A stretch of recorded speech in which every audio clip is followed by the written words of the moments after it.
বাংলাদেশি হিসেবে আমাদের ইতিহাসকে আসলে সঙ্গে নিয়ে চলা আমাদের জন্য অনেক গুরুত্বপূর্ণ, কারণ সারা পৃথিবীর মধ্যে বাংলাদেশ এমন একটি দেশ যে নিজের ভাষার জন্য আসলে লড়াই করেছে, ভাষার জন্য রক্ত দিয়েছে, এবং আমরা সারা বিশ্বের জন্য একটা এক্সাম্পল যে একটা জাতি তার সংস্কৃতি ভাষাকে কত আগলে রাখতে পারে।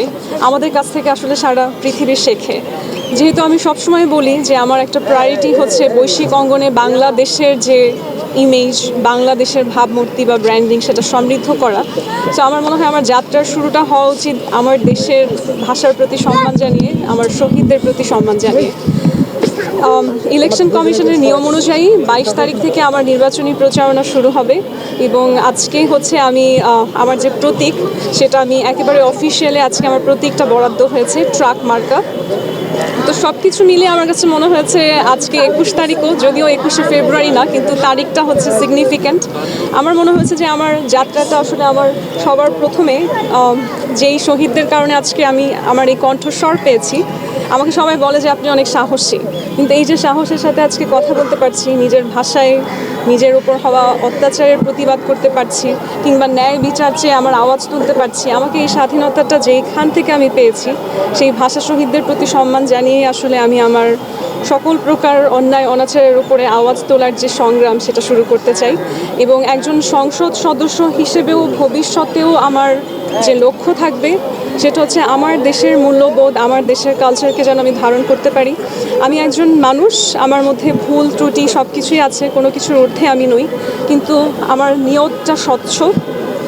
এবং সেখানে আমার দেশের যারা ভাষা শহীদ, আমার দেশে যারা মুক্তিযুদ্ধের সময় শহীদ হয়েছে, আমার দেশে যারা জুলাই আন্দোলনের সময় শহীদ হয়েছে, এবং যে কোনো ভালো কাজ করতে গিয়ে, দেশের উন্নয়ন করতে গিয়ে বাধা প্রতিবন্ধকতা পেয়ে রাষ্ট্রীয় নিপীড়নের কারণে যেই মানুষদের প্রাণ গিয়েছে, যারা শহীদ হয়েছে, সকলের প্রতি সম্মান জানিয়েই আমার সংসদ পদপ্রার্থী হওয়ার এই যাত্রা শুরু হবে।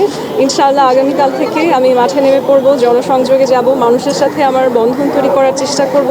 তবে সবসময় মেঘনা আলম থাকবে স্বাধীনতার পক্ষে শক্তি। ধন্যবাদ। অ্যান্সার দেবো, হ্যাঁ, যেহেতু আমি এই ঘটনা আগে কখনো শুনিনি, আজকে শুনলাম, এটা সত্যতার সম্পর্কেও আমি জানি না।